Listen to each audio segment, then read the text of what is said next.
वर्ष 1670 की ठंडी रात। किला सिन्हगढ़ धुंध से ढका हुआ है, दूर से सिर्फ मशालों की हल्की रोशनी दिखाई दे रही है। पहरेदार धीमी आवाज में आपस में बात कर रहे हैं, तभी एक सैनिक के हाथ एक रहस्यमय चिट्ठी लगती है, जिसमें लिखा है, राजा का जीवन संकट में है। सैनिक घबराकर तुरंत यह संदेश किले के सेनापति तक ले जाता है।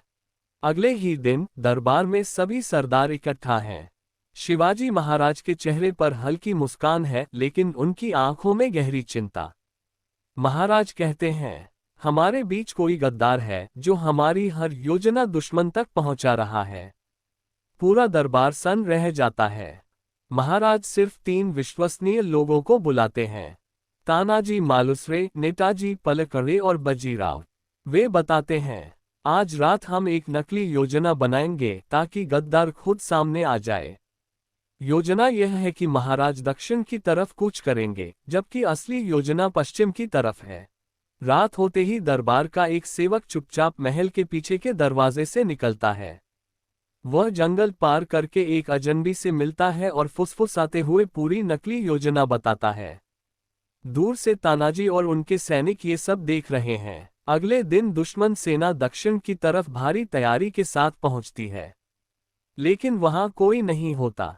तभी पश्चिम से शिवाजी महाराज की सेना बिजली की तरह टूट पड़ती है और दुश्मन को पूरी तरह परास्त कर देती है। युद्ध के बाद महाराज उस गद्दार को दरबार में बुलाते हैं।